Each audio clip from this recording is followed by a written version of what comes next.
Today is National High Five Day. I swear, gang, I can't make these things up. It is really National High Five Day. So, are you going to reach out and give me a virtual high five? Or are you thinking to yourself, no way, no thanks, Jeff. I am not giving you any high five. I don't know. I have no clue. I don't know how seriously you take these national days that we run across. But there is one thing that I do know for certain, and that is the Daily Dope is in the air.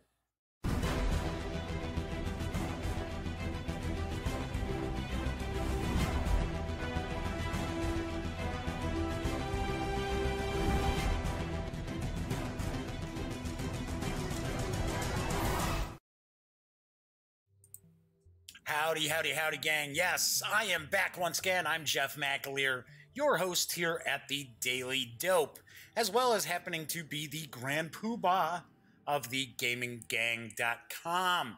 So come on in, welcome aboard. Welcome to the Duct Tape Studios, as I like to call it here. Gotta admit, yesterday was bizarre. Last night, it was snowing. It was April 18th. And it was snowing in the Chicago area. And I kid you not, about 4 o'clock this morning, there had to be about 2 inches of snow on the ground. Very, very strange. Now, of course, today, the temperature's up into about the 50s. All that snow's already gone. Weird. But whether folks are saying that should be the last snow we see for a while. Fingers crossed, because I'd like to see spring arrive. Anywho, today is Thursday, April 19th. And if you haven't watched the show before, welcome aboard. Just kick back, relax. This is very, very casual. It is live. It is streaming live, so there is chat through YouTube. I do want to point that out. It's not on screen, but if you are watching live and you want to say hello, or if you have a question or a comment, because I'm going to actually be taking a pretty detailed look at the English language edition of the Dark Eye role-playing game in just a bit. And I know there were some folks out there who had been following the show and knew that I was going to be talking about the Dark Eye, and they're pretty curious about the game. So I have peeked at a little bit of it because I do have PDFs of a lot of the Dark Eye English language products that are out there. So I have a little bit of a clue about the game, but not a huge clue. Got a bunch of news today as well, so that is very cool. And before I jump into the news, I saw these articles today about this kind of spying operation or program called Palantir. I swear, I think that's how it's pronounced, Palantir. And it's a way to gather information about people. Some companies have been using it to kind of track the activities of their employees, to see if their employees are becoming disgruntled. I mean, it's very, very bizarre. But the funny thing is, I have not run across any articles that are actually giving credit to the name Palantir as they should be, because it's actually from J.R.R. Tolkien's Lord of the Rings. Remember the globe that Sauron uses to kind of spy and to communicate? So yeah, I thought it was pretty weird. There was an article, I want to say I was reading it over on Bloomberg. They made absolutely no mention of where that name comes from. Kind of bizarre. Anyway, I do hear Pinky is down in the Duct Tape Studios. What's wrong, Pinko? Huh? What are you complaining about? Yep, once again, we will not see her. She will not jump on my lap while I'm doing the show. Possibly Smokey might float down here today, and we might get a peek at her. Who knows? Never know. It's a live show. Have no clue. All right, so anyway, as I mentioned, I've got quite a bit of news today. And thankfully enough, there's really only one Kickstarter I'm going to talk about. Because I swear, I've mentioned this on prior shows, there's just way too many companies out there who are simply relying on Kickstarter to get their games out there, and it's a little disheartening to see. But there is one that caught my eye. I do have some comments about it. but it is from Chaosium Inc., and it is a Call of Cthulhu board game. And it just launched on Kickstarter. I think it was 2 days ago. Yeah, it was 2 days ago. Maybe it was yesterday. Anyway, I do have the dope on Miskatonic University, the Restricted Collection. Set in the terrifying Restricted Collection of Miskatonic University's Orn Library, the game features grimoires, elder signs, academic politics, and madness, and that endlessly renewable resource, graduate students. We hope you'll join us on our journey by supporting this Kickstarter and make the Miskatonic University game a reality. The game is a quest, an extremely dangerous quest. Dr. Henry Armitage, Chief Librarian, needs you to search the perilous Restricted Collection for fragments of lore from among the grimoires and recover pieces of a particular sigil. Wait a second, Chief Librarian? I thought he's Head Librarian. Never heard Professor Henry Armitage referred to as Chief Librarian. Alright, whatever. It all began when, as leading scholars at Miskatonic University, you were gathered together to discuss who would be awarded the coveted position of Head of the Library Committee. Isn't that different than Head of the Library? Head Librarian? I don't know. Suddenly, tragedy and horror struck. A monster had been unleashed, presumably by some foolish graduate student. Dr. Armitage leapt into action and asked for your help. He needs you to gather the necessary tools to banish the foul abomination. You explore the Restricted Collection for the fragments and sigils he needs. However, it's a perilous journey, and you must be prepared to flee before you're driven mad. The victor is the professor who finds the most sets while retaining a semblance of sanity. Also, look out for hapless wandering graduate students, as they can aid in your defenses. The project for Miskatonic University, the Restricted Collection, is for 2 to 5 players, ages 13 and up, and plays in about 30 to 45 minutes. Chaosium has put together a short video for Kickstarter, so let's take a peek. It's an old university adage that academic politics are so vicious because the stakes are so low.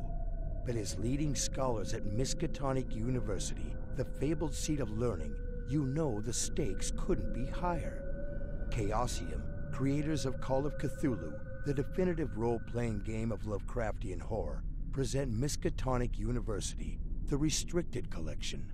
World-renowned game designer Reiner Knizia has created a new, fun, and fast-moving board game that pits professor against professor. In their curiosity, reckless graduate students have unleashed a nameless horror from the bowels of Miskatonic University's famous Orn Library.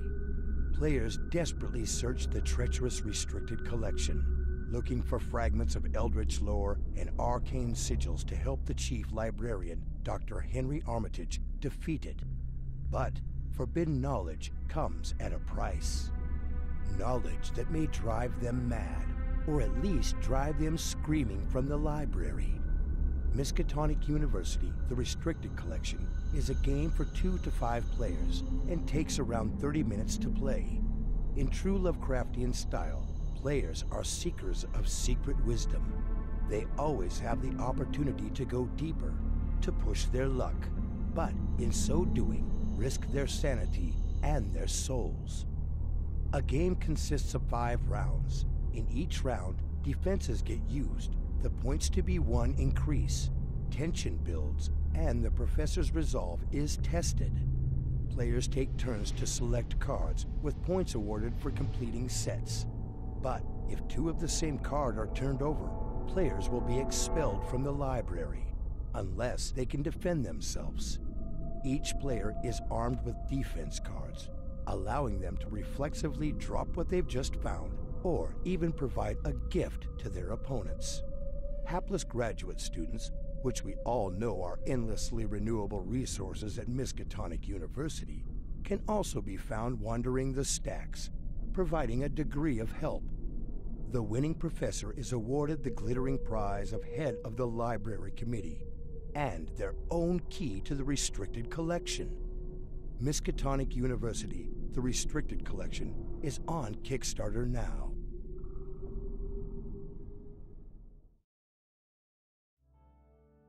Wow, wasn't that just filled with pulse-pounding excitement as you watch people playing a game that you really don't have any clue how it actually works? The project is fully funded, and you can reserve a copy of the game for a $25 pledge through May 8th, with an expected delivery date of November of this year. All right, so I have to say, and you're gonna have to excuse my French on this, but when I heard Chaosium was actually going to do a Call of Cthulhu board game, I thought, yay! And then when I saw Reiner Knizia is the designer, I thought, shit. Really? Oh, no way. Gotta be honest, Chaosium had not done board games in a long, long time, and then last year they released Con of Cons, which is a Glorantha setting game, and of course designed by Reiner Knizia. And I've heard it's pretty meh, that it's another one of these Knizia designs where the theme is sort of slapped on. And I'll tell you what, Greg Stafford's Glorantha world is amazing. There is just tons to it. So it's very disappointing to know that it's really just not themed well. Now, I have heard that some folks, their kids enjoy the game because it's really light, and they know nothing about Greg Stafford's work. So, not a selling point. I have not heard very good things about Con of Cons, and that concerns me with Miskatonic University, the restricted collection, because once again, Knizia, I mean, he seems like he's supposed to be a very nice guy. He's got some cool designs from the past. But if you're looking to create a cutting-edge game, something that's going to be really outside the box these days, you do not turn to Reiner Knizia for your design. Anywho, it's only $25, so I guess it's got that in its favor. Plus, from what I've seen, now, of course, these might just be kind of like alpha and beta materials. Looks like Chaosium's recycling a bunch of artwork from other role-playing products of theirs. That kind of stinks. Anywho, moving right along, Red Raven Games has revealed that their next title is the light board game Megaland, and it's going to become, well, I shouldn't say their next title. Maybe it's not their next title, but it is an upcoming title. And it will be coming this fall, and it will be exclusive to Target stores, or as my friends and I always refer to the chain as Target. Here's the dope. Are you ready to run? Push your luck in a video game world, fighting monsters and bunnies, and collecting coins. Choose a character, run the level, build the city. Collect as much treasure as you can, but watch out for monsters. The further you go in the level, the more treasure you'll get. But if you take too much damage, you'll end up going home with nothing. Spend your treasure to buy bowling alleys, arcades, and more. Odd.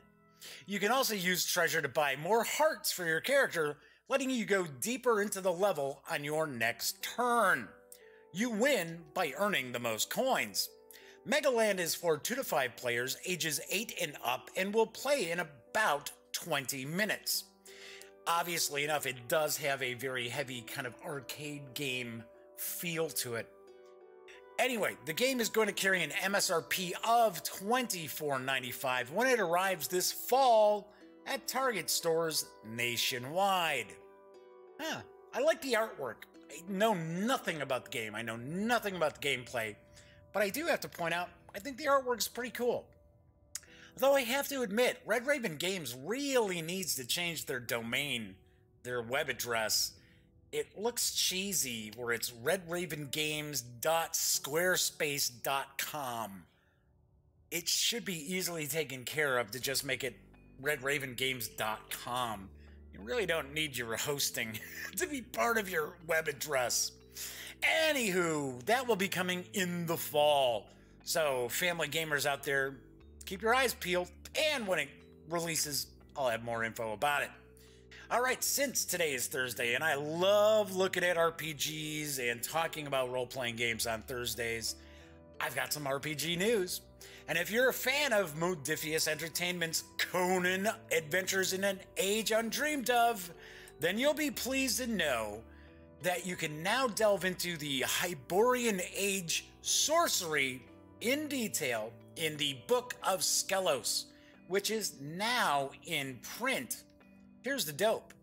Read, if you dare, what Skelos wrote, with dead hands fumbling his silken coat, and follow the ships through the wind-blown rack. Follow the ships that come not back. Ooh, that was scary. I'm scared. I can't even read the rest of this press release. No, I'm teasing.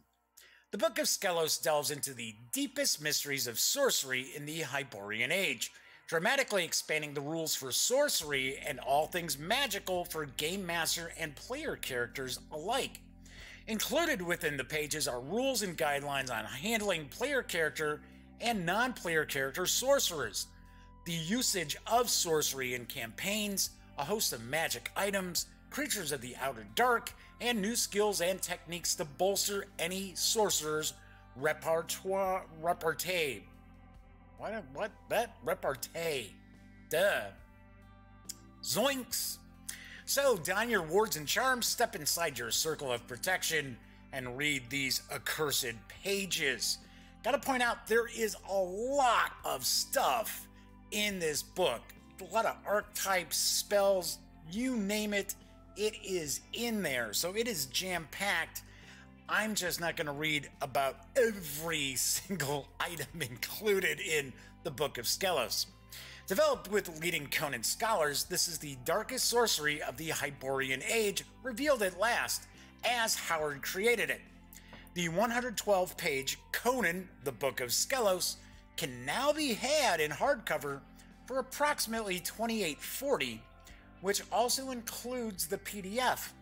Or you can grab just the PDF through DriveThru RPG for $14.19. Sweet! I've said it before, I'll say it again. I think the Modiphius Conan Adventures in an Age Undreamed Of is awesome. It is excellent.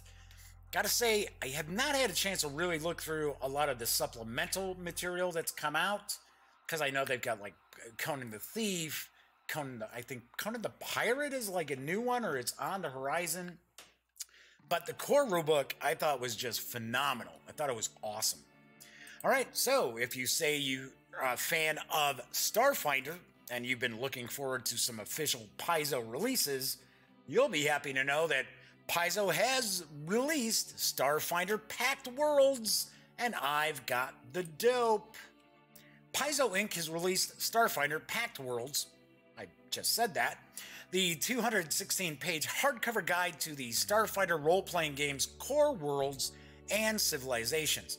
Starfinder puts players in the role of bold science fantasy explorers investigating the mysteries of a weird and magical universe as part of a starship crew.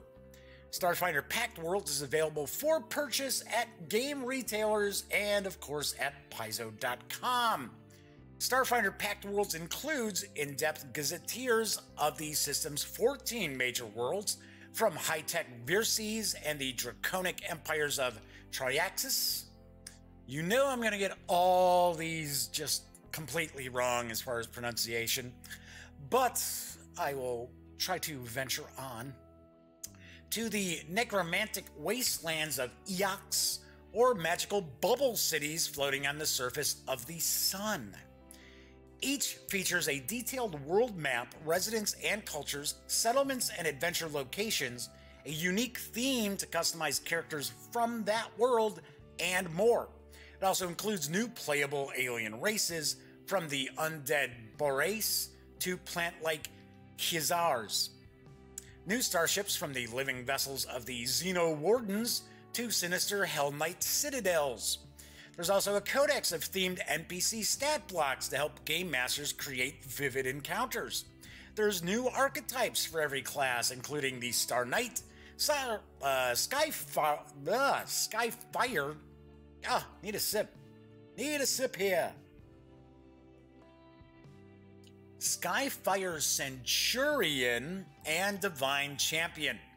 Tons of new weapons, armors, spells, feats, magic items, technological gadgets, and more are included to help outfit your adventurers.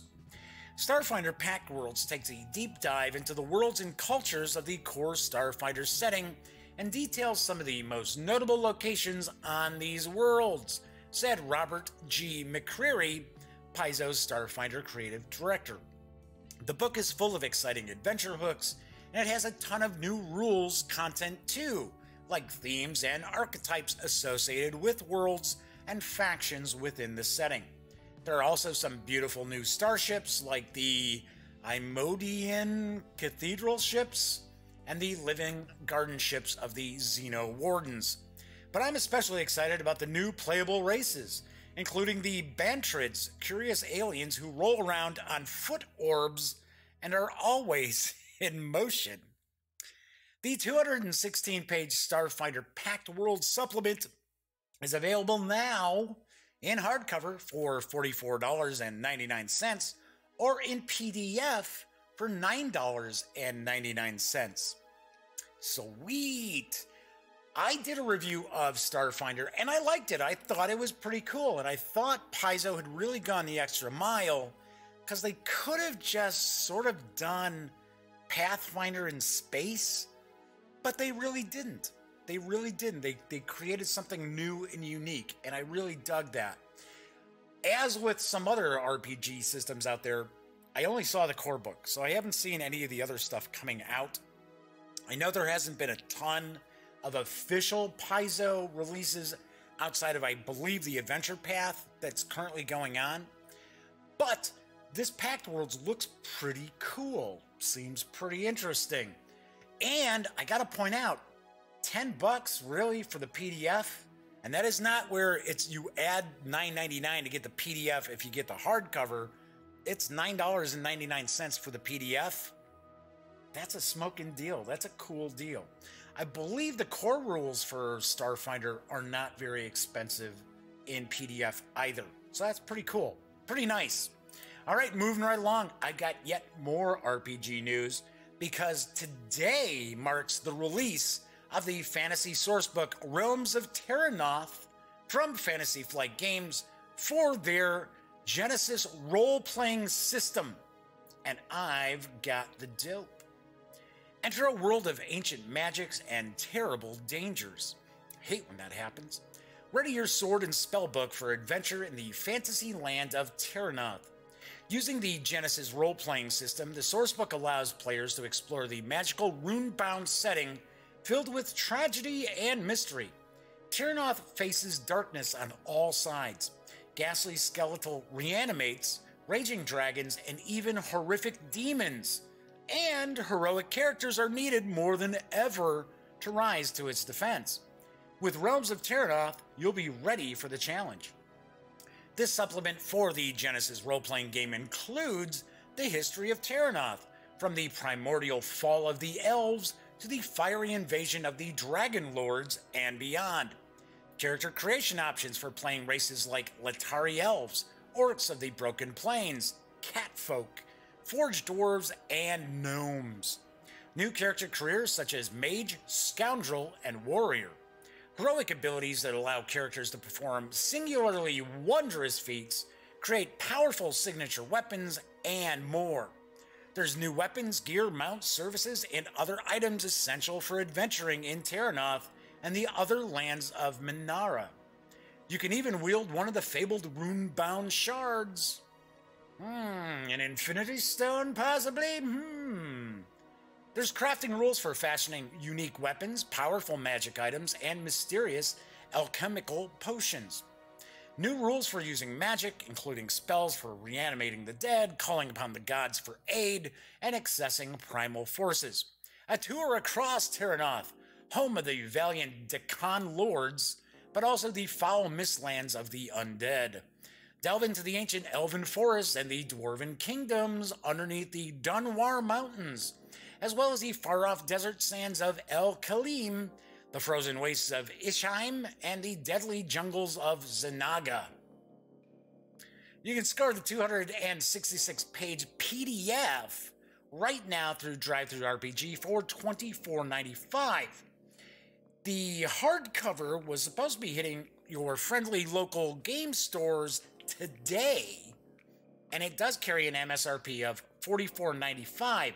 Strangely enough, I'd say about 30 minutes before I went live, I did double check the Fantasy Flight Games web store, and they're showing that it's out of stock.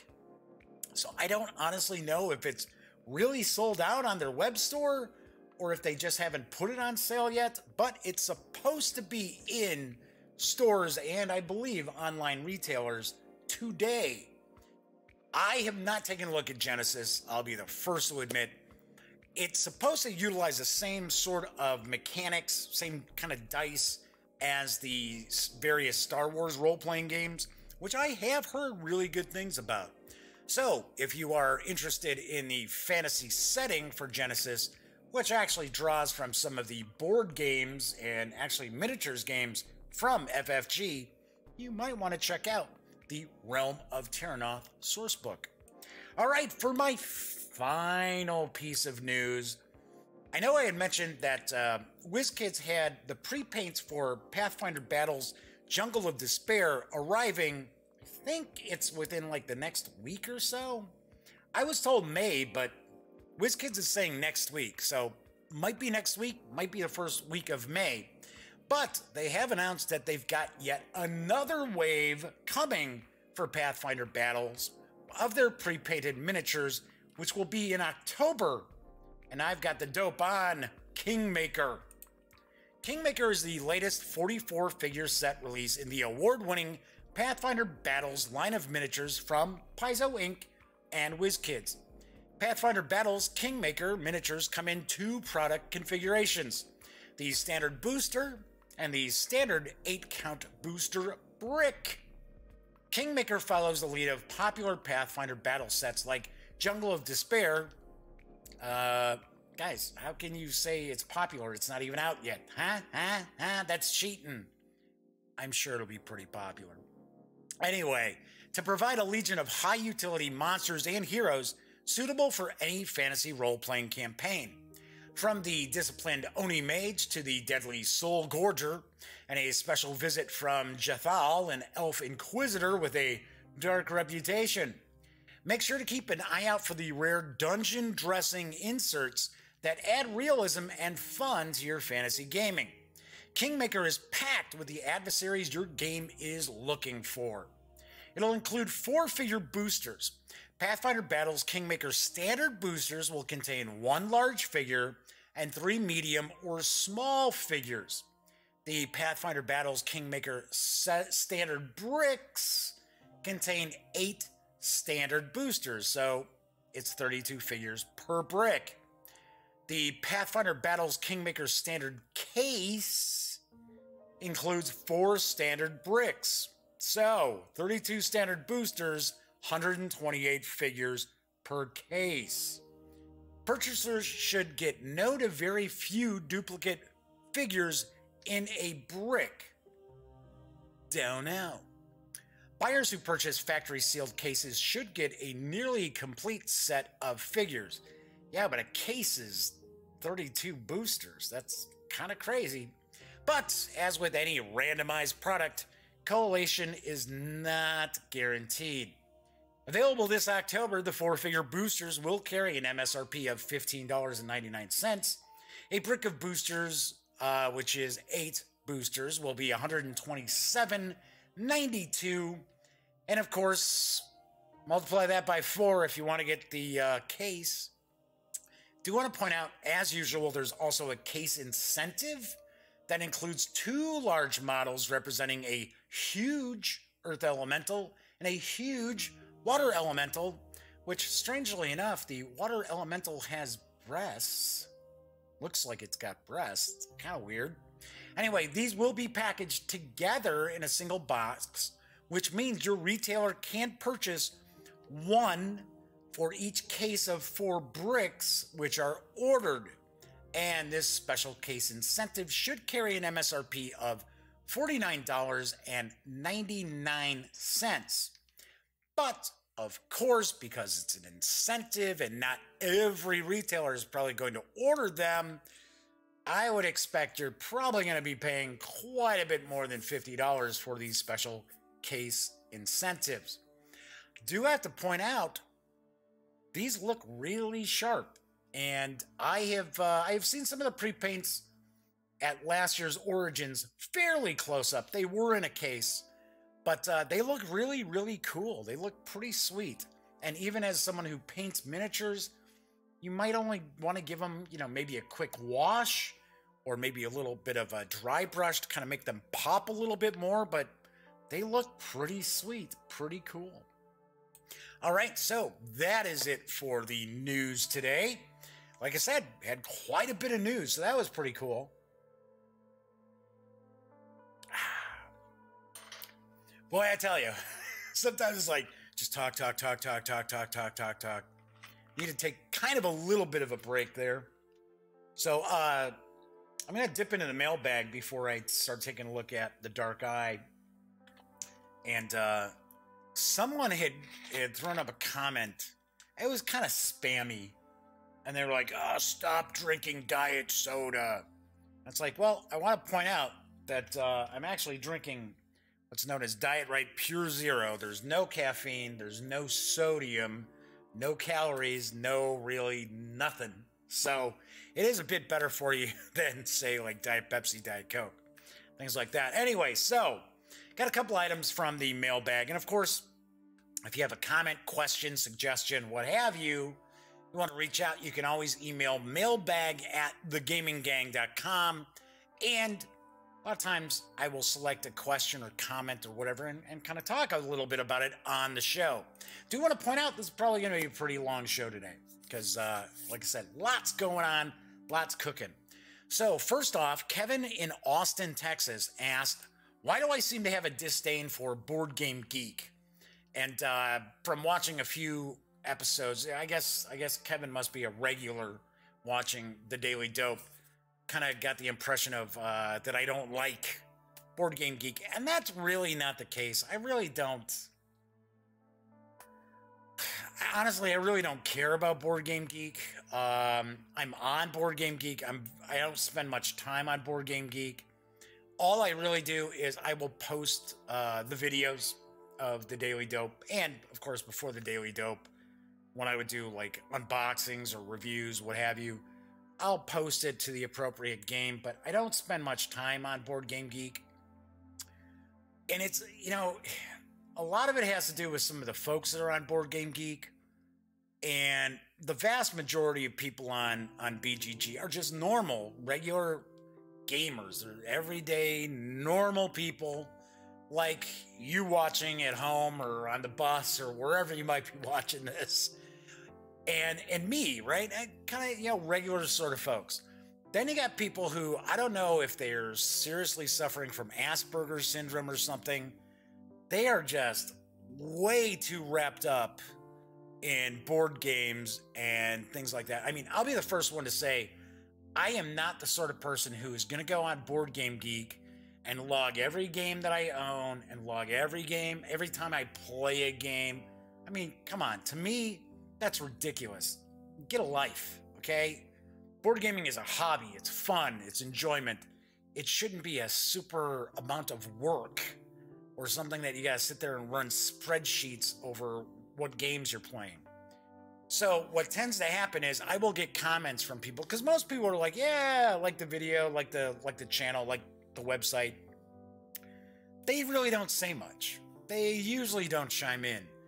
It's these sort of nitwits who will chime in and comment that's sort of like, seriously? And I know it's the internet, it's the web, it's like that. I get it.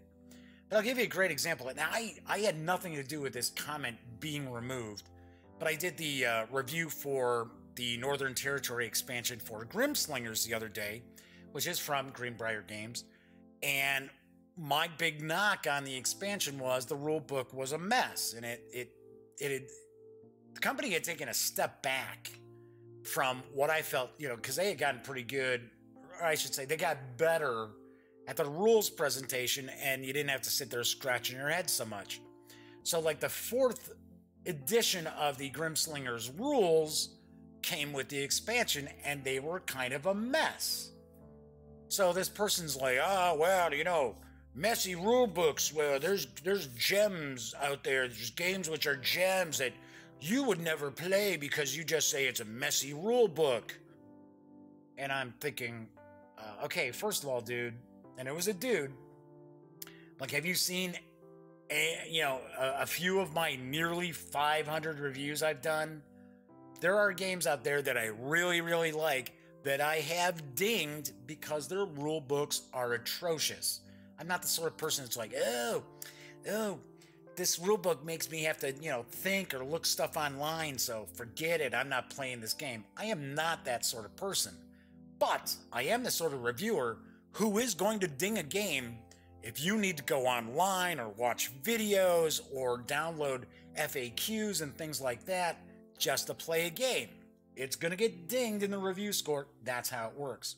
So anyway, so this person wrapped up by saying, the 3rd edition rulebook was great. It was very easy to figure out, and my wife and I read through the rules, and we were playing within about 30 minutes, and we had a hell of a time playing Grimslingers for 4 hours.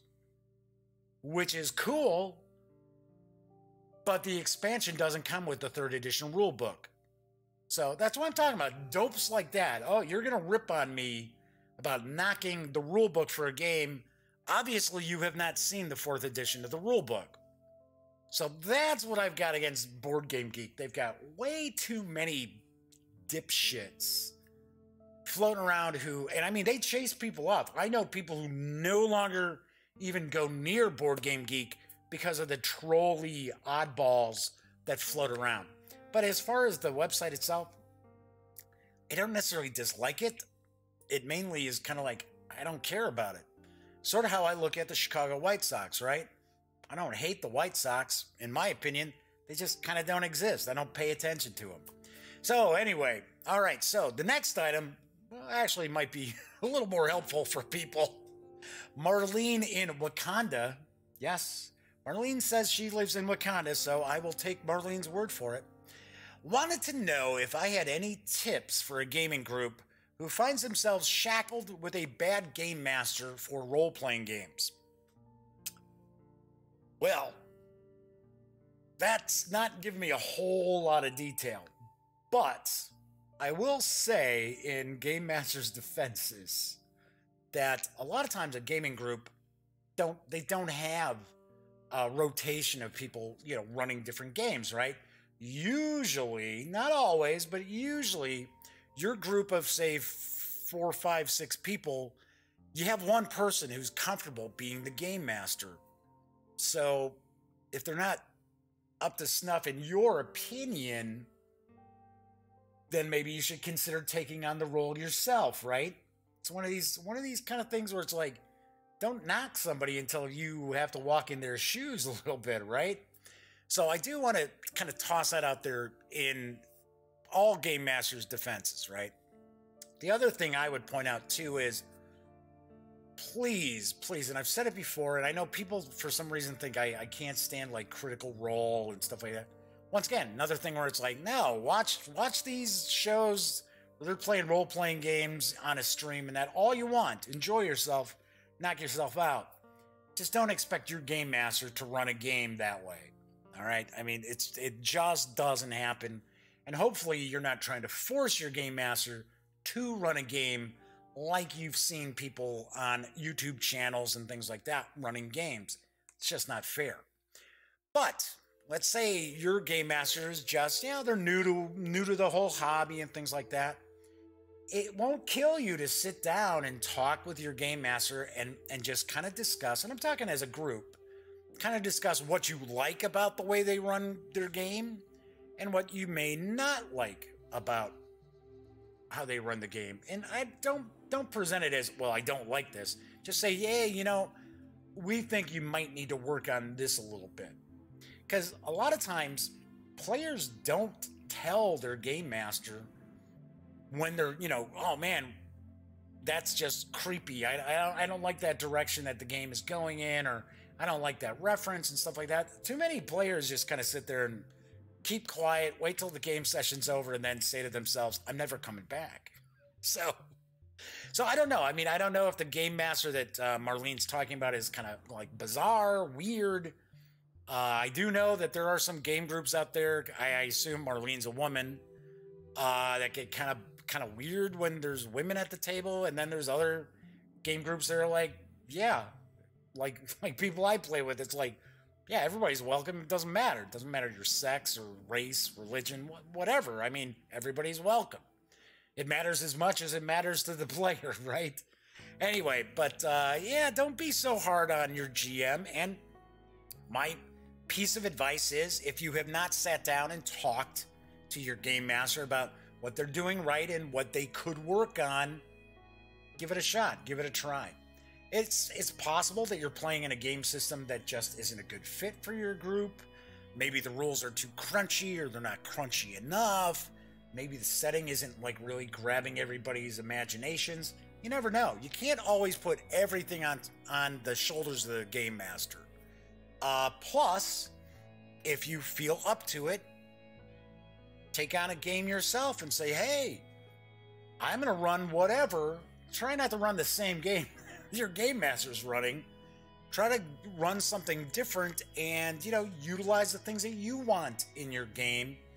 And maybe your game master will catch on to that. You never know. All right, so that is pretty much it for the mailbag. So I am going to take a look at the Dark Eye, the 16-page quick start rules. So we're gonna go dive in depth. No, I'm kidding. I'm joking. We're not gonna look at the quick start rules. We're looking at the actual book right here. So this is the English edition of the Dark Eye. It is from Ulysses North America. It is written by, and I know I'm going to get plenty of people's names wrong, so I apologize right up front. But it's written by Alex Spohr, Jens Ulrich, Evie Demirtel, Daniel Simon Richter. Hey, that one was easy. With art by Verena Biskup, Mark Bornhoft, Stefan Brand, Miriam Cavalli, Tristan Deneke, Marcus Holzum, Regina Kalash, Sabrina Kevinow, Nelly Klump, Annika Marr, Ben Meir, Julia Metzger, Nikolai Ostertag, Anja DePaulo, Nathaniel Park, Louisa, Priebler, and Diana Raff. All right, and I apologize once again because I know I got just about all of their names incorrect in my pronunciation. This core rulebook clocks in at 416 pages. It can be had in hardcover for $49.99, in the softcover that we're going to take a look at for $19.99, and the PDF is available through DriveThruRPG at also $19.99. Do want to point out, I have mentioned DriveThruRPG a few times on the show. If you are going to go over to DriveThruRPG, I simply ask, visit thegaminggang.com first, click on one of our drive-thru links, and if you make a purchase, we do get a small portion of that sale. And all those add up and really help me out. Will point out, because the softcover is $19.99 and you can find it a little less than that, you may not necessarily go in the direction of getting the PDF. I do know previously, I think it was Bundle of Holding did have a special bundle with the English edition of the Dark Eye, and that would probably be where you'd want to pick up a PDF, because usually they'll give you kind of like the core books for like $15. So honestly, I mean, a $20 PDF or a $20 softcover, I honestly would recommend going with the softcover. But that's just me. And I also happen to be somebody who loves PDFs for role-playing games because I just put them on my iPad and bring them wherever I'm going. All right, so let's swing on over to the other camera. So I've got the Dark Eye core rulebook, and let me pop over here real quick. So I'm going to show you the size of it, right? So this is kind of a digest size book. And I mean, I honestly was like, oh, no way. Is that really 416 pages? Like, no, it can't be. It is. Well, okay, so it's 414. But I guess if we count the back, it's going to be 2 more pages, right? So I was very surprised. This doesn't really strike me as a 400-page book, but it is.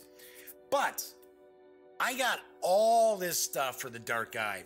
The kind folks over at Ulysses North America, Ian Starcher and Eric Simon, were so cool. Not only did they send me this big box with Dark Eye as well as Torg Eternity, which I took a look at, it was last week.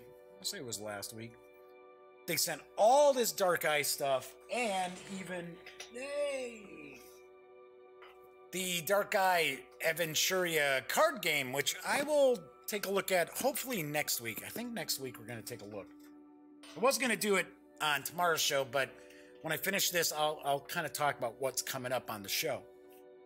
So anyway, so we got this digest size, and then this is pretty much the standard hardcover size. Okay, so just to compare, we've got that, right? Okay, so just so you know, this is smaller than the standard hardcover size. So anyway, now the other camera. Whoops, wrong direction, Jeff. So to kind of give you an idea of all the goodies that they sent, right? I mean, there's just tons of goodies. So I've got the Aventuria Almanac. I've got a packet of character sheets. I got the Aventurian Bestiary. I've got Tales of Dragons and Thieves, which I believe includes 3 adventures. I got the GM screen, right? I got this map set, which, good sized box, but pretty light. So, of course, it's no doubt a bunch of paper maps. Looks like there's 4. So, not only that, right? So then I got, whoa, as that flies out of my hand. That's real good. Nicely done, Jeff. I've got these various decks, right? So I've got Liturgies and Ceremonies. So that's one deck. This is like a double deck pack. So this is advantages and disadvantages. Spells and Rituals, another double deck pack. And then Combat and Special Abilities, which is, once again, another double deck pack. And I have no idea at the moment if these decks are crucial to playing the Dark Eye. I honestly don't. I have gotten about 50 pages through the PDF, and I'm enjoying it. I really am. I'm really enjoying taking a look through it. But I'm kind of in the character creation. I know there are there's some rules early on in the book. There's some rules that are in there, but it's just kind of to give you like the flavor of the game. And then it goes into the character creation and then a bunch of other stuff. And I'm sure later on in the book, which I haven't gotten to yet in the PDF, that's where no doubt I'm sure all like the core mechanics and stuff are going to come into play. So things I know about the Dark Eye to this point. It is the #1 selling role-playing game, fantasy role-playing game. I guess I think any role-playing game, period. It is the #1 role-playing game in Germany, and it has been for about 30 years. So Ulysses Spiel decided that they were going to produce The Dark Eye in English, and I believe we started to see some products arrive in late 2016. And so the core rulebook was the first to come out. Now, one thing I want to point out is here it shows US $25. But everywhere I look, even on like Barnes & Noble, they show that the MSRP is $19.99 for the soft cover. And this has got to be the soft cover, folks. There's no way this isn't the soft cover. So anyway, it's extremely popular. I love the artwork from what I've gone through. I've been looking through the PDF. So yeah, it's kind of funny. I've got all these goodies, right? All these physical books, which we are going to look at over the next few weeks. We're going to look at a bunch of this stuff. But Eric Simon was cool enough to send me all the stuff in PDF too, which I really appreciate, because then I can, I can be out someplace and, say I'm waiting for something or I go out to eat. I can bust out the old iPad and I just, I'm reading through. So pretty cool. All right. So anyway, so we got the core rules, and mainly from what I've seen, the Dark Eye utilizes, all right, come on, you. Dark Eye utilizes 20-sided dice and 6-sided dice. So I had happened to have gotten the Torg Eternity dice set. I'm telling you, Ulysses sent me all this really cool stuff. I couldn't believe it. They sent me pretty much nearly everything that's available for the Dark Eye and Torg. So I thought that was super, super sweet. So I got the Torg Eternity dice set. So I didn't have a bunch of I shouldn't say six. I didn't have a bunch of 20-siders right available. So I thought, okay, I'll just pop open the Torg Eternity dice set. And it came in one of these packages where you got to cut it, right, to get it open. And it's a good thing that I looked at the back of this, because it says it includes 3 Road to Glory cards, which are right here. Because Torg has this exploding die mechanism for the 20-siders.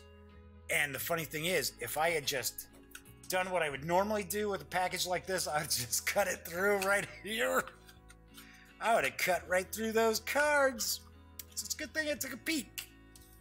So anyway, and for an example, with these 6-siders, we've got the infinity symbol for the 6.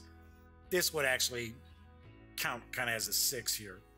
But these are pretty much the dice you utilize for the Dark Eye. You're going to use 20-siders and you're going to use 6-siders. So the 6-siders are pretty much, from what I see, is for damage, and the 20-siders are for resolution of skills and checks and things like that. All right, so we're gonna take a look at just about the whole book here. I am gonna take a glance. I'm not sure who's watching live. Usually I've got some folks watching live, they just don't happen to chime in. So I'm gonna focus on doing this, but on occasion I will glance over to see if anybody has a question in chat. But because this is 400 pages, I am not going to, excuse me, sit there and go into huge detail about everything, because, as I also point out, I have only read about 50 pages of this book so far. So, whoops, I'm going to zoom in a little bit. I'm going to zoom in so we can see. Yeah, we should be good there. Okay, just like that. So, really, really dig the artwork. Now you can see there's a bit of a sheen to this. Even as a soft cover, this is really, really nice quality to the book. And that is something that I've seen with all of the Ulysses North America products that I've cracked open and looked at, like the Torg core book. And I was reading through the Day One Adventure book. And it's really, really nice quality as far as the books themselves. Excuse me. Voice is kind of getting a little blah, blah, blah, blah, little scratchy. All right, so looking through, it's going to have the table of contents. We got a preface. Now, it's funny, we were talking about, I was talking about that Palantir thing. Doesn't it look just like that? But I believe this is supposed to be one of the dark eyes. The dark eyes are these, see, and here's another picture of a dark eye. But some of them are like globes, orbs like that. Some look like this, but they're supposed to be like ancient, powerful magics and that. So we got a bit of an introduction. And I swear it took me a minute looking at this image here. I was like, oh, is that a picture? That's a weird looking photo. I'm like, oh no, it's artwork. All throughout the book, there are also some side boxes. So we have side boxes that'll talk about some optional rules. Actually, I've seen quite a few of those just in the first 50 pages. And it'll say, oh, well, if you want to use this optional rule, it makes the game a little more difficult or might speed the game up, things like that. I thought that was pretty cool. It talks about what is the Dark Eye? What is Aventuria? That is the world. Then we've got a map of all the different areas. And then it's going to talk about all these different, basically, I guess we would say realms. Different realms. Talks about different deities, the aspects of these deities as well. And then there's kind of an example of plays, an example of, you know, just like you see in almost every role-playing core book where they're talking about, oh, what is a role-playing game? And I always joke around that if I ever wrote a role-playing game book, a core book, I would say, I would have that little section where it says, what is a role-playing game? And I would just have the answer, the book you're holding in your hand. That'd be it. That would all I would say. Because to be honest, anybody picking up a core book for a role-playing game these days already has a clue of what a role-playing game is. So, all right, so we got the basic rules. So what I've found so far, excuse me, so you have these checks. So you're going to roll 20-sided dice for the checks. So you've got attribute checks, and then you've got skill checks. So you've got courage, sagacity, intuition, charisma, dexterity, agility, constitution, and strength. Those are the attributes that your character will have, and when you create your character, you actually get to choose how you allot your points to, say, for an example, strength, charisma, so on and so forth. So, and we'll see here, I believe it was, yep. Okay, so this section here talks about, okay, so normally you're thinking, you know, 3 to 18, right? In a kind of traditional roll up your stats with 3d6. Here it's a little bit different. So it talks about, okay, so if my strength is 7 or less, that's really bad. 8 to 9, miserable. 10 to 11, poor. 12 to 13, acceptable. 14 to 15, able. 16 to 17, outstanding. And 18 and higher is masterly. So then you'll also have some modifiers for the attributes for when you're doing a check. So when you do a check against an attribute, you're going to roll the 20-sided die. Oh, hey, look.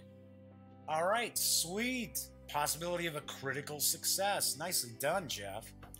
But anyway, you're going to roll one 20-sided die. And if you get a 1, that's a possibility of a critical. If you get a 20, that's a possibility, I want to say, I believe they call it a botch. So basically, it's a critical failure. But the way the game works is if you get a 1 or a 20, you're going to roll that 20-sided die again. So if you got a 1, if you roll and it's a success, because with the attribute check, you're looking to roll less than your score. If you get, like for an example, let's say my score was a 12, right? So I got a 1, so I'm going to roll again. Well, I beat 12, right? I got a 4. So that means, oh yeah, sweet. So I did get a critical success. Same thing happens when you roll a 20. So a 20 is a failure, But what you're going to do is you're going to roll again to see if you roll another failure. So if you roll another failure, not just another 20, but another failure, then what happens is then it's a botch. It's a failure, but it's a critically bad failure. So that's how those work. Then you're going to have skills. Now, as I mentioned, I've just been kind of reading through this recently. So I'm only, like I said, about 50 pages in. But then you've got your skills, and the skills actually require rolling 3 20-sided dice, which threw me off a little bit. I'm kind of like, what? Really? You gotta roll 3 20-sided dice? Seriously? But the way it works is that the skills are actually built upon your attributes, right? So depending on what the skill is, the skill has 3 core.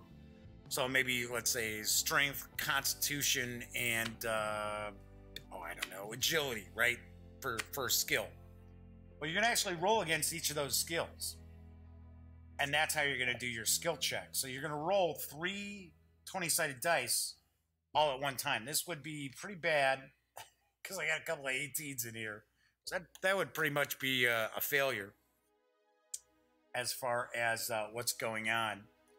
But, okay, so the weird thing is, so you're rolling against those core attributes that the skill is based on, but you have kind of like a skill rating, a skill rank, and that allows you to change your dice.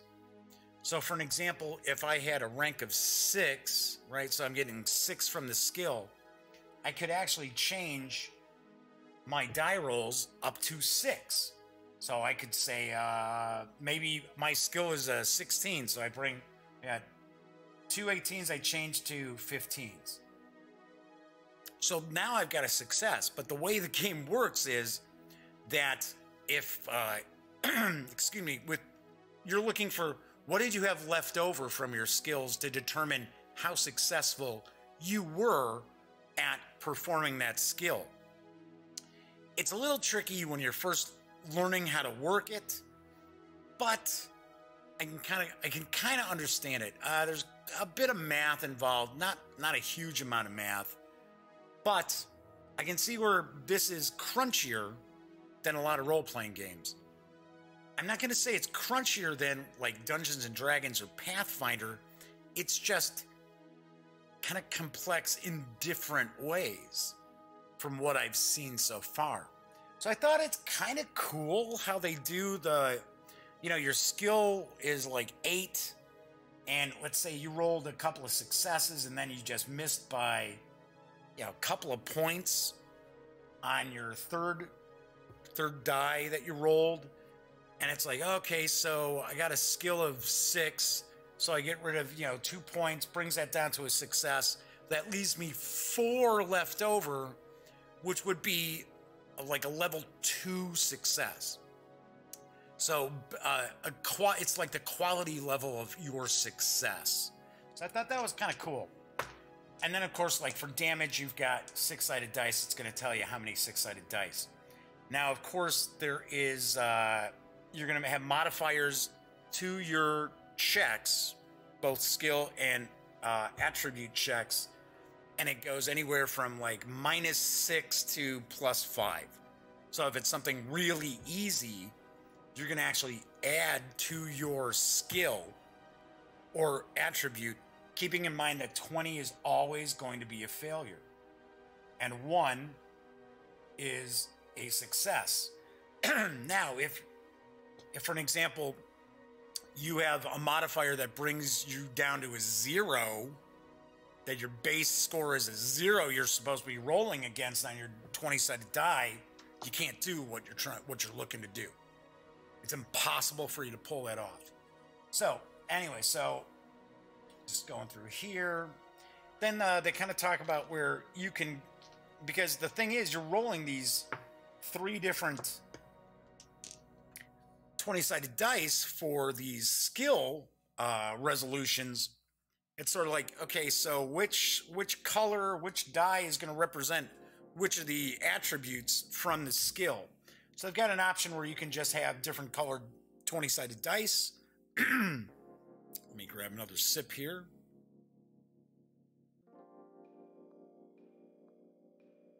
I swear it gets so dry down here. You can actually just get different colored 20-sided dice, or you can have it where, okay, so you roll the dice and the furthest to the left is the first attribute, the middle one's the middle one, and the one to the right is the one to the right. However you want to do it, however you want to make it easier. All right, so, and see here, so these areas here, these are those optional rules I was talking about, where we'll say, okay, well, you can do this if you want, might speed up the game a little bit, or you can do this if you want, it's kind of cool, but it's going to make the game a little more complex. Let's talk about different kinds of checks, cumulative checks, derived characteristics, so you've got your life points and arcane energy points, and of course those are all based upon your different attributes. So just there's different conditions, which I thought was kind of cool too, because they talk about various different conditions you can have. Like you can be in pain, your character can be in pain, and depending on the level of pain, it's going to be a negative modifier. Then it also talks about if you're at level 4 for any of these conditions, you're pretty much incapacitated. So I thought that was kind of cool. Like the artwork. The artwork throughout that I've seen is pretty cool. And as you can see, there's a lot of gaming material in here. This is not one of these books where it's, okay, well, all these images, and you're really not seeing anything regarding the game. There is loads of gaming material in here. So we're talking about different states, being blind, being burned, being invisible, being surprised. Then you got hero creation, and the hero creation looks like, I don't want to say it's really super complex, but it does look like it's going to take some time. Because you're going to start off, first you're going to decide what kind of level your characters are going to be at. So are they going to be completely inexperienced, sort of like, you know, well, for an example, like Frodo Baggins at the beginning of The Lord of the Rings, right? He's just an average, kind of average hobbit. He's maybe a little more adventurous than some. Or they have ordinary, experienced, and it recommends that you actually start your characters off experienced, and then it's going to tell you how many points you can build your character with. And like for an example, experienced is 1,100 adventure points. So you're going to spend the points on all different stuff. You're going to spend it on your attributes, your skills. You've got, so here we go. Here's allocation for attributes, choosing a profession, choosing advantages and disadvantages. Now, as I mentioned before, remember, I've got this deck here. So I don't know if, well, it's 2 decks. I don't know if it's kind of like, okay, so if you got that advantage, you get that card just to remind you of it. I don't know. I don't know how these cards might be utilized. I sort of have the impression that I don't think the cards are, mandatory to play the game or play that big a role in playing the game, not like Torg Eternity, right? Where you got the drama deck, which when I do the review of Torg, I'll talk about that in length. Right, so we got the advantages and disadvantages, improved abilities. Look at all this stuff, right? Calculating your derived statistics, spirit, your hero's background. So then you've got your hero's background, and then you kind of go through all these various questions, kind of, you're asking yourself, okay, so, how does your hero spend their free time? There's, what has your hero experienced so far? Now, this can be a little tricky, especially for people who are brand new to the Dark Eye, because you don't really know anything about the setting. So, kind of odd, kind of weird. But I have to point out, then it's kind of cool, because then we get a bunch of kind of like archetypes, some sample characters that you can utilize. And there are quite a few that I noticed before. The game really does have the feel to me, and once again, like I said, we're getting to about how far I've gotten in the book. I started looking at some of the sample characters. doesn't have like the classes. From what I can tell, it doesn't have the classes where it's like, oh, okay, so I'm a cleric, or I'm a thief, or I'm a mage. You can't focus on a particular type of character, but I believe that most characters are open to being able to cast spells, or I think they're blessings. I think they're called blessings that the holy characters like clerics would utilize, or blessed one, I guess they're called. Those who can utilize like powers from divinities and things like that. All right, so as I mentioned, got quite a few different. Got a sailor here, tribal warrior. Then we go into the races. From what I see, there are, and maybe there's more in future supplements or something like that, but from what I see, your races available to you are going to be human, elf, half-elf, and dwarf. That is pretty much all I've seen. So talking about each of the races here. See half-elves, dwarves, and we've got different cultures. Talking about the different areas of Aventura, or Aventuria, I guess it's called. But once again, cool artwork. There's cool artwork throughout, but I've said it before, I'll say it again. It is jam-packed with game information, so that is very cool. Looks like we've got quite a lot of info about the different cultures. So it looks like we've got different elven cultures. Wood elves. And we got dwarves. Diamond dwarves. Somebody starts singing Diamond Girl. Diamond dwarves. You're my diamond dwarf. I have to laugh. Quick side note. I remember back when I was in my early 20s, there was a kind of a restaurant bar that we went to, and later at night they would have dancing and stuff. And I swear they played that Diamond Girl song all the time. And then about 12 years later, this place was still around. We hadn't been there in like 12 years. It was kind of a hangout of ours. We found ourselves going in and having a couple of drinks one night, and I'll be damned if they didn't start playing that same song. And the people who were in the place were like the same people who had been there over a decade before, and they hadn't changed. It was bizarre. It was like stepping into a time warp. All right, so we got the different kinds of dwarves. Then we got professions. See, there's a lot of stuff here. Mundane professions. Now, one thing I did notice is the heroes, the player characters, are heroic. So they get like these fate points almost. I forget exactly what they call them, but they're kind of fate points where you can re-roll stuff and things like that. You know, like bennies are in a lot of other games, or fate points are in Fate. I forget. I swear, I think they're called fate points. But normal characters, normal everyday people, NPCs and that, do not get them. So I thought that was kind of cool, kind of to set your characters apart from just the everyday folk. Even other, NPC heroic types do not get those.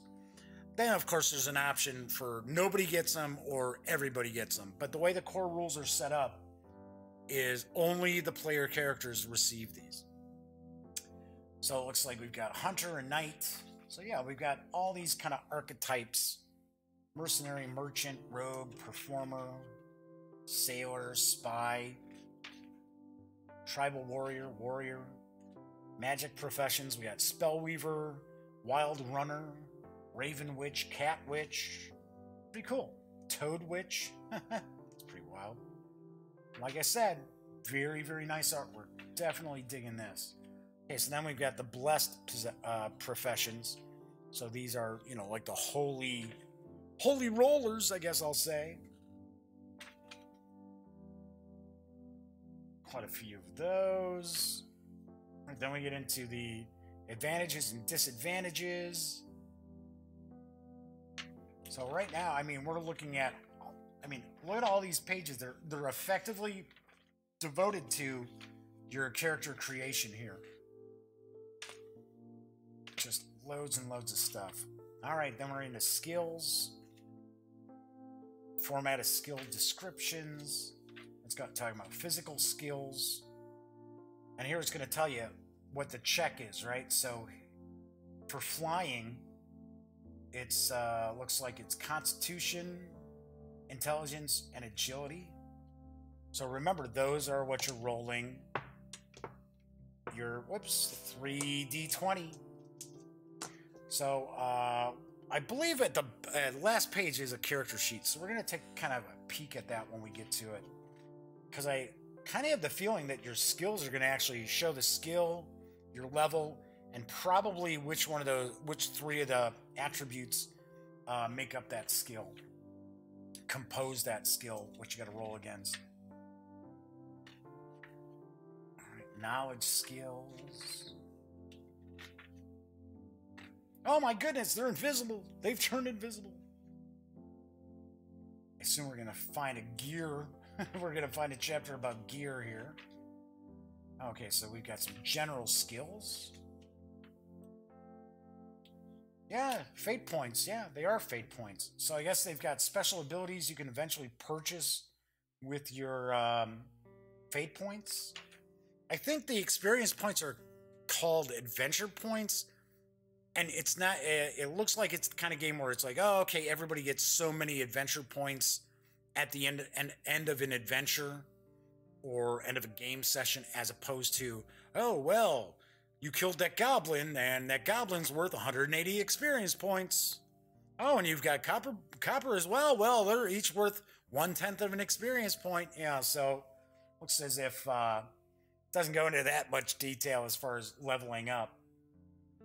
And I don't think there's really levels. I think it's just you're improving, because I'm almost positive you can improve your attributes as your character gets, more experience, and your skills and stuff like that. All right, so now we're into combat. Close combat, ranged combat.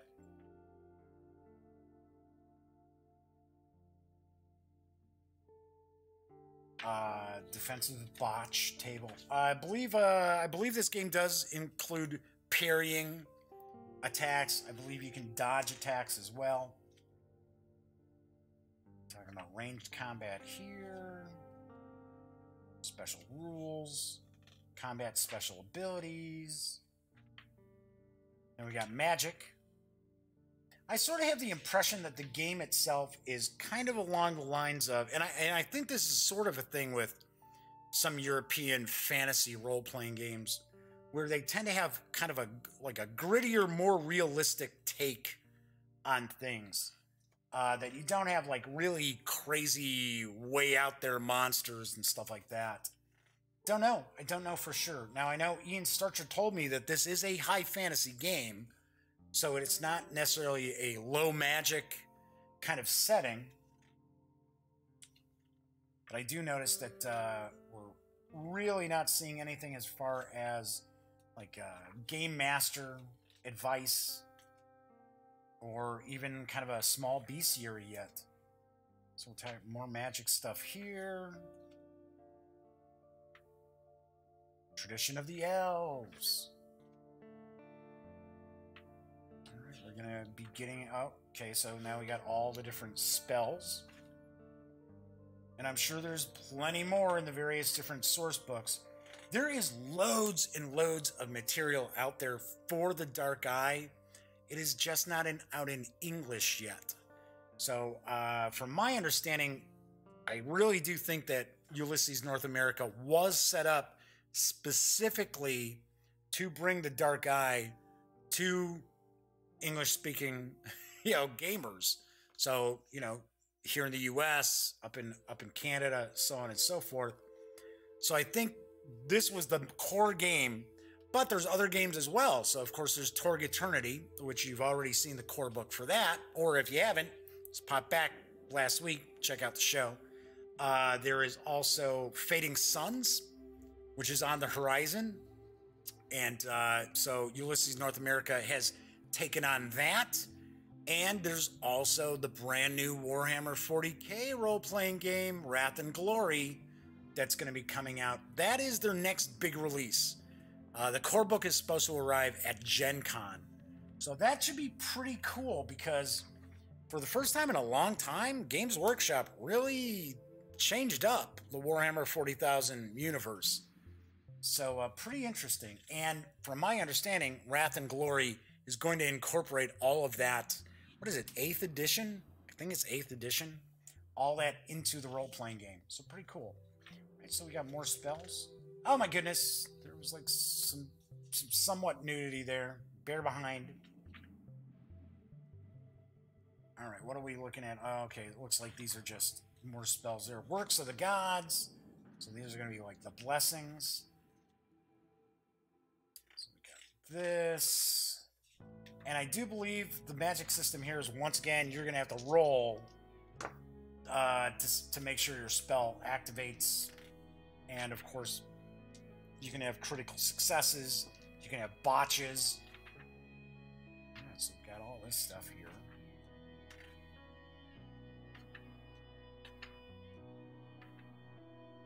All right. Then we got detailed rules. All right, so we saw the basic rules early on. Now we got some detailed rules.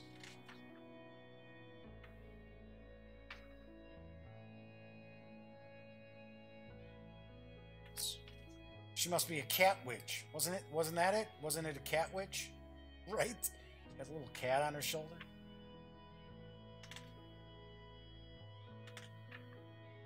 Oh, then we got a little bestiary. Not much of one, because we're at like page 353. All right, so we got the bestiary here, creature descriptions, demons, elementals. Unfortunately, okay, so now we get some familiars, animals. Yeah, this is really, really basic. Very, very basic. Special abilities. Yeah, look, that bestiary was almost nothing. Now we got equipment. Here's our gear. Alright, so we got the gear here. Showing weapons. It's cool. Oh, hey, that's cool. It's that's pretty nice, because I gotta admit, when we first started playing fantasy role-playing games, like Dungeons and Dragons, Advanced D&D, nobody really knew what a Morningstar looked like. Nobody was really sure. What is a Morningstar? A lot of people didn't know the difference between a flail and a mace. So, cool to see that we've got some images here showing what these weapons look like. Pretty cool. Pretty nice. It's a well put together book. One thing I can see right away is there's really... Okay, so now we run across it. I was going to say there's really no GM info, no Game Master info. And I do believe that the Dark Guide does call the referee of the game a GM. Looks like we got some game tips, but this is going to be just a few pages. Useful tips for the GM. Yeah, there we go. Useful tips for the GM. Useful tips for the player. It's only a game. Yeah, keep that in mind, folks. It's only a game. No matter what Tom Hanks tries to talk you into doing, it's only a game. All right, prepare and play your adventures. All right, cool. All right, now we got an appendix. Got some tables. Here we go. Here's the skills. So we're going to break down to the different skills, and it's showing, okay, these are the attributes that you're going to do the check on. So as I mentioned before, I think this is it. I am pretty sure, well, yeah, I was going to say, I'm not pretty sure. I know this is the Game Master screen here, and it's also got some Inns and Taverns info. I'm kind of curious if there might be a small adventure in here, but I don't think so. I think the adventures are in Tales of, what is it, Dragons and Thieves? Is it? Yep, Tales of Dragons and Thieves, right here, which we are going to be looking at. And as I mentioned, I believe that's got 3 adventures in it. Alright, so let's get to the character sheet. I have a big pad of character sheets, and of course you can go to the Ulysses North America website and download the character sheets. All right, So here's the character sheets. I'm just looking. So that's the front, right? There's the back. Yeah, sure enough. Okay, so might be a little tough to see, but so you'll have the front of the character sheet, and it's got advantages, disadvantages, special abilities. There's your life points and stuff like that. And then on the back, it's showing all the different skills. Kind of surprised there aren't some blank lines for skills, in case you created some new skills. But it does also show here, okay, these are what you're going to roll for the check. Cool. It's funny. Okay, so there's multiple character sheets in here. I always laugh because when you have a game book and they give you a few different copies of the character sheet, as if you were actually going to tear those out of the back of the hardcover book. It's like, no, this isn't the 1980s anymore. And even then, we would go and find like Jewel or Osco or something like that, or if you don't live in the Midwest, grocery store, drugstore, what have you, that would have a copier, and we would go make copies of it from the book and do our best not to bend the binding or anything like that. So that is what we have in the Dark Eye Core Rulebook from Ulysses North America. Looks really cool. I can really tell that you will need some of the other items that are available. And I think probably the next item we'll look at from the Dark Eye is going to be the Almanac, because I think this is what really has a lot of the Game World info, a lot of the Game Master info in it as well. So anyway, as I mentioned before, the Dark Eye Core Rulebook is available in 3 flavors from Ulysses North America. It's available in hardcover for $49.99. It's available in softcover for $19.99. Even though the book says $25, I'm seeing the MSRP is $19.99 in a lot of places. And you can also get it in PDF from our friends over at DriveThruRPG for $19.99. So I will have a review of the Dark Eye in the near future. We're probably looking a few weeks away. Probably maybe 3, because I still have loads and loads of other stuff, and I've got other role-playing game companies that are contacting me to check out some other things. So pretty cool. Don't have really a lack of games to be covering at the moment. Still trying to make sure that we don't get into kind of a backlog either, though. So anyway, did want to point out what's going on for tomorrow as well as early next week for the Daily Dope. Tomorrow for Family Fun Friday, I am actually taking a look at Monopoly Gamer, Mario Kart from Hasbro. I know I am not a fan of Monopoly, and I know when I tell people, oh yeah, I talk about board games, everybody's always like, oh, like Monopoly, Game of Life, Risk. It's like, no.